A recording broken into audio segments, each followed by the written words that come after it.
آئیے اللہ اکبر، میرے آقا صلی اللہ علیہ وسلم کے دیوانوں، اللہ کے حبیب، ہم سب کے آقا غیب دا نبی صلی اللہ علیہ وآلہ وسلم ارشاد فرماتے ہیں کہ جب کسی بے نمازی کو اس کی قبر میں رکھا جاتا ہے جس نے نماز نہیں پڑھی، آج یہ بات عام ہے، جب نماز کا ذکر ہوتا ہے لوگ سوچتے ہیں یہ تو مولوی صاحب کی بات ہے کہ وہ تو نماز کا ذکر کریں گے، مگر ایک بات یاد رکھیں، نماز چھوڑ کر کوئی سچا مسلمان ہو ہی نہیں سکتا۔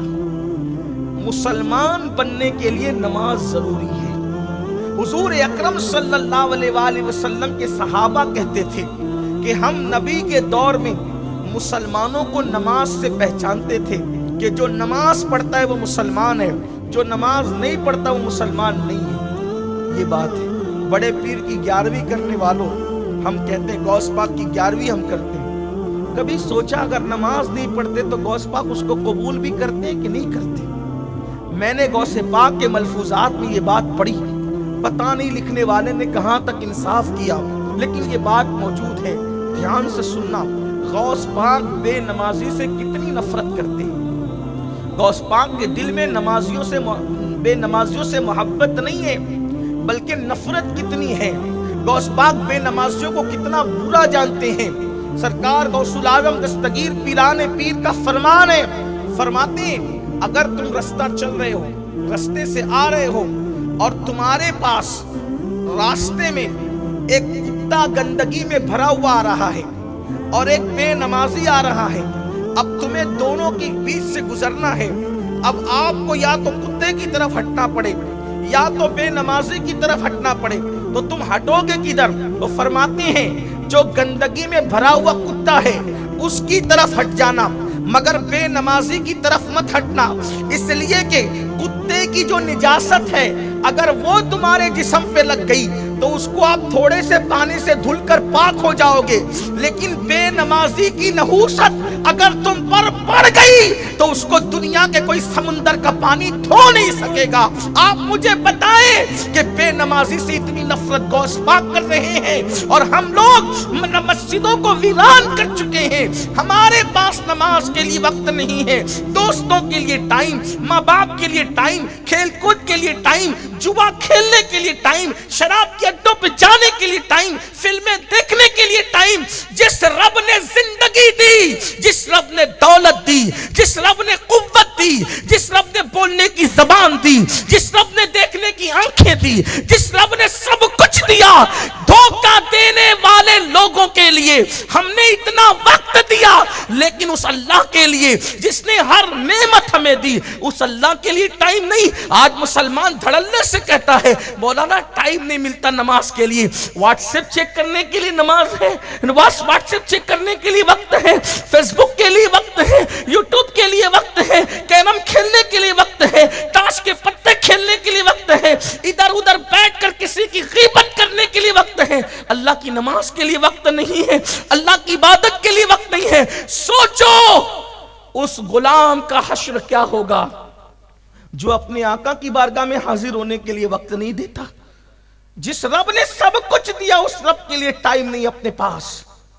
انجام کیا ہوگا؟ انجام کیا ہوگا؟ سنو، اللہ کرے کسی کے دل میں بات اترے، اپنے حال پہ رحم کر لو، اس سے پہلے کہ ہماری نماز جنازہ پڑھی جائے نمازی بن جاؤ، اس سے پہلے کہ موت کا فرشتہ آ کر ہمارے جسم کا تعلق ہماری روح سے توڑ دے بدل جاؤ، ورنہ پچھتانے کے سوا کچھ ہاتھ نہیں آئے گا۔ یہ بڑے بڑے مکانات، یہ بڑی بڑی کاریں، یہ بڑا بڑا بینک بیلنس، یہ بڑی بڑی جائیداد، یہ کھیتیاں سب یہیں رہے گی۔ کفن میں کچھ نہیں لے جانا ہے اعمال کے سوا، جو کفن میں لے جانا ہے اس کے لیے ٹائم نہیں، جو یہاں پڑی رہ جانا ہے اس کے لیے رات دن محنت، جھوٹ بول بول کے مال کما رہے ہیں، ناپ تول میں کمیاں کر رہے ہیں، لاٹریاں کھیل رہے ہیں، جوا کھیل رہے ہیں، سود کھا رہے ہیں، جو سب چھوڑ کر جانا ہے اس کے لیے رات دن محنت، جو قبر میں لے جانا ہے اس کے لیے کوئی محنت نہیں۔ تو اپنے سچے نبی نے فرمایا، میری ماں اور بہنوں کی بھی خاص توجہ، یہ بات صرف مردوں کے لیے نہیں ہے، یہ عورتوں کے لیے، ہر انسان کے لیے ہے۔ میرے آقا فرماتے ہیں صلی اللہ علیہ وآلہ وسلم کہ جب بے نمازی کو اس کی قبر میں رکھا جاتا ہے تو 99 سانپ 99 سانپ اس کی قبر میں ڈال دیے جاتے ہیں اللہ کی طرف سے۔ 99 سانپ، یہ کوئی کہانی قصہ نہیں، یہ کسی عام انسان کی بات نہیں، یہ اللہ کے رسول کا فرمان اور نبی کی حدیث کا انکار کرنے والا اور مذاق اڑانے والا مسلمان نہیں ہو سکتا۔ اپنے نبی نے فرمایا، اپنے سچے رسول نے فرمایا 99 سانپ اللہ اس کی قبر میں مسلط کرتا ہے، اور ان سانپ کی طاقت کا عالم کیا ہے؟ ارشاد فرمایا وہ جو 99 سانپ ہیں اس میں سے ایک ایک سانپ کی قوت کا حال یہ ہے کہ اگر وہ سانپ کسی پہاڑ پہ ڈنک مار دے تو پہاڑ ریزہ ریزہ ہو جائے، اگر وہ سانپ دنیا میں پھونک مارے، پھنکار دے تو اس کی گرمی سے سارے انسان مر جائے۔ ایک سانپ اتنی طاقت والا ہے، ایسے طاقتور 99 سانپ بے نمازی کی قبر میں مسلط کیے جاتے ہیں۔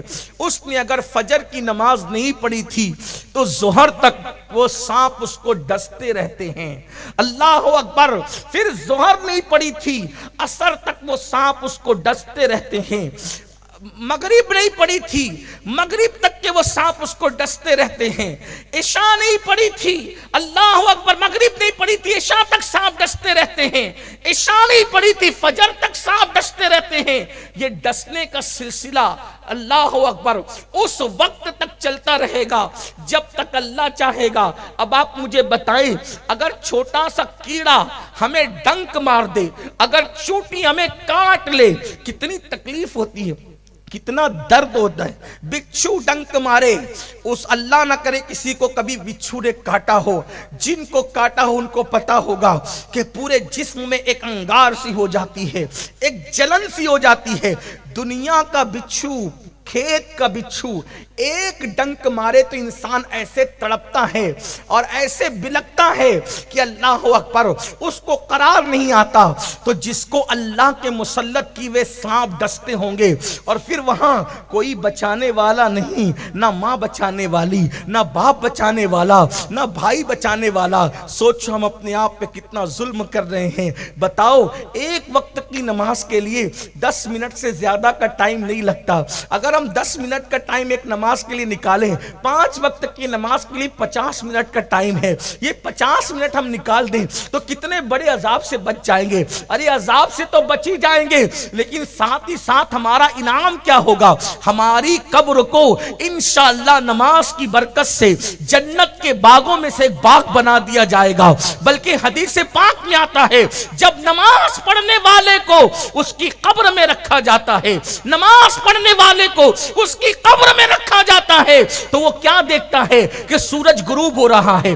ہر بندے کو جب قبر میں رکھا جاتا ہے تو کیا دیکھتا ہے کہ وہ سورج غروب ہو رہا ہے، یعنی عصر کا وقت ہوتا ہے۔ تو وہ جو نمازی ہوتا ہے وہ کہتا ہے فرشتوں سے ہٹو ہٹو، ابھی میں نے عصر کی نماز نہیں پڑھی ہے، کیونکہ اس کو نماز کی عادت ہوتی ہے۔ وہ کہتے ہیں بعد میں باتیں ہوگی، پہلے مجھے عصر کی نماز پڑھ لینے دو، میری نماز جاتی ہے۔ اور فرشتوں کو اللہ کہے گا اب پوچھتے کیا ہو، دیکھتے نہیں کہ میرا بندہ میرا کتنا وفادار ہے، اس لیے اس کے لیے جنت کا بستر لگا دیا جائے، اور اس بندے کے لیے جنت کا بستر لگا دیا جاتا ہے۔ اور اس بندے کے لیے جب جنت کا بستر لگتا ہے تو وہ دیکھتا ہے کہ ایک دلہن اس کی قبر میں موجود ہے، ایک دلہن اس کی قبر میں موجود ہے۔ بھائی چھوڑ کر چلے گئے، وہ بچے چھوڑ کر چلے گئے، دوست چھوڑ کے چلے گئے، احباب چھوڑ کے چلے گئے، سب چھوڑ کر چلے گئے۔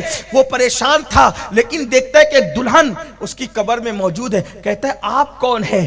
تو وہ گھونگٹ اٹھا کر کہتی ہے میں تیری نماز ہوں، جب میرا وقت آتا تھا تو تو سب کو چھوڑ دیتا تھا، آج تجھے سب نے چھوڑ دیا ہے تو تیرا دل بہلانے کے لیے اللہ نے مجھے تیری قبر میں بھیجا ہے، اب قیامت تک میں تیرا ساتھ دیتی رہوں گی، تیرا دل بہلاتی رہوں گی۔ اس لیے میرے عزیز بھائیوں، سفر میں رہو تو بھی نماز پڑھو، گھر پہ رہو تو بھی نماز پڑھو، خوشی ہو تو بھی نماز پڑھو، غم ہو تو بھی نماز پڑھو، اور یاد رکھنا یہ مت سوچنا اللہ میری قبول کرے گا کہ نہیں کرے گا، یہ بات دماغ سے نکال دو۔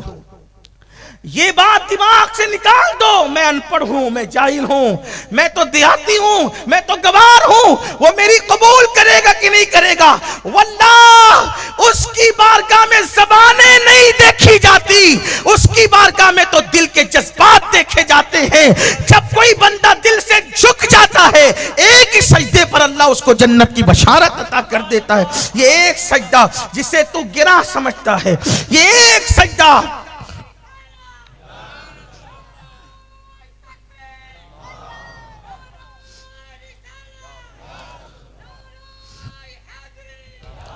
یہ ایک سجدہ جسے تو گرا سمجھتا ہے، ہزار سجدوں سے دیتا ہے آدمی کو نجات۔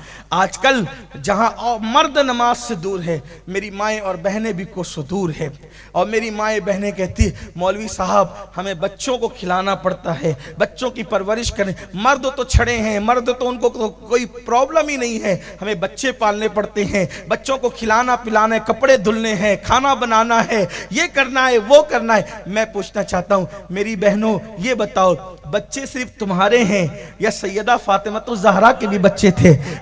چھوٹی سی عمر میں، اتنی چھوٹی سی عمر تھی، چھوٹی سی عمر میں اللہ نے 5-6 بچوں سے نوازا تھا، ہر بچے کی خدمت کرتی تھی، لیکن کبھی نماز نہیں چھوٹتی تھی۔ بلکہ آپ کو بتاؤں، اللہ اکبر، آج تو گھر گھر جو ہے وہ نل بنے ہوئے ہیں، نلوں میں پانی آتا ہے، قریب قریب کنویں ہیں، اور پھر آٹا بھی چھوٹے چھوٹے دیہاتوں میں، بلکہ آج تو فقیروں کے یہاں جو بھیک مانگتے ہیں ان کے یہاں بھی آٹا پیس کر کے آتا ہے، فقیر کی بیوی کو بھی آٹا پیسنا نہیں پڑتا ہے نا۔ لیکن اللہ اکبر، سیدہ فاطمہ اپنے ہاتھوں سے چکی چلاتی تھی، اپنے ہاتھوں، کتنی مصروف زندگی تھی، اپنے ہاتھوں سے چکی۔ اتنے بڑے مالدار باپ کی بیٹی کہ ان کے بابا سے زیادہ مالدار کوئی نہیں تھا۔ لوگ کہتے ہیں کہ مالدار باپ کی بیٹیاں بڑے عیش پرست ہوتی ہے، لیکن میں کہتا ہوں سب ایسی نہیں ہوتی۔ واللہ سیدہ فاطمہ کے بابا سے بڑا مالدار کوئی ہو نہیں سکتا، کیونکہ کسی کا باپ کھیت کا مالک، کسی کا باپ زمین کا مالک، کسی کا باپ گاؤں کا مالک، کسی کا باپ جاگیر کا مالک۔ سیدہ فاطمہ کے بابا وہ تھے جسے اللہ نے آسمان سے لے کے زمین تک کے ہر چیز کا مالک بنایا تھا، حتیٰ کہ اللہ نے انہیں جنت کا مالک بنا دیا تھا۔ خالق کل نے آپ کو مالک کل بنا دیا، دونوں جہاں ہیں آپ کے قبضہ و اختیار میں۔ نعرہ تکبیر، ایسے نعرہ رسالت، نعرہ رسالت، محفل مصطفیٰ۔ ایسے مالدار باپ کی بیٹی، ایسے مالدار باپ کی بیٹی، ایسے دولت مند باپ کی بیٹی، جس کے بارے میں میرے امام نے کہا آسماں خان، زمین خان، زمانہ مہمان، صاحب خانہ لقب کس کا ہے تیرا تیرا۔ جس کو بھی بھیک ملی ان کے در سے ملی، جس کو بھی جو نعمت ملی اس کے در سے ملی۔ خلق کے حاکم ہو تم، رزق کے قاسم ہو تم سے ملا جو ملا تم پہ کروڑوں درود۔ فرشتے جس کے دروازے پہ دامن بھریں، انبیاء جس کے دروازے پر نعمتیں پائیں، اللہ اکبر، وہ میرے نبی کی چوکھٹ ہے۔ اللہ اندازہ تو کریں، اتنے مالدار باپ کی بیٹی ہے، ہاتھ سے چکی چلاتی۔ سرکار مولا کائنات فرماتے ہیں فاطمہ کو چکی چلاتے چلاتے ہاتھوں میں گٹے پڑ گئے، ہاتھوں میں چھالے پڑ گئے تھے، چھالے گٹے پڑ گئے تھے، اور فرماتے ہیں جب پانی بھر کر اپنی پیٹھ پر مشکیزہ رکھ کر لاتی تھی تو پانی پیٹھ پر رکھ کر لانے کی وجہ سے پیٹھ پر مشکیزے کے کالے نشان پڑ گئے تھے۔ یہ تھی ان کی زندگی، اور حال کیا تھا؟ نماز تو نماز ہے، فرض تو فرض ہے، واجبات تو واجبات ہیں، تہجد ہو یا رات کی عبادت ہو۔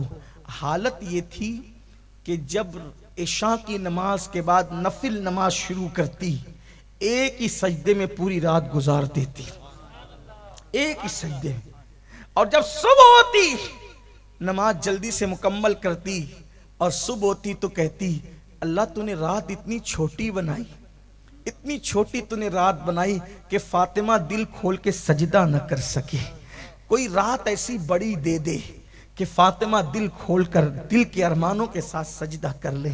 سیدہ فاطمہ کو عبادت کے لیے رات چھوٹی پڑتی تھی، اور میری ماں اور بہنوں کو فلمیں دیکھنے کے لیے۔ اور سیریل دیکھنے کے لیے رات چھوٹی پڑتی ہے، رت جگہوں میں ناچنے کے لیے رات چھوٹی پڑتی ہے، بے پردہ گھومنے کے لیے رات چھوٹی پڑتی ہے۔ آپ غور تو کریں، ہم جہنم خرید رہے ہیں،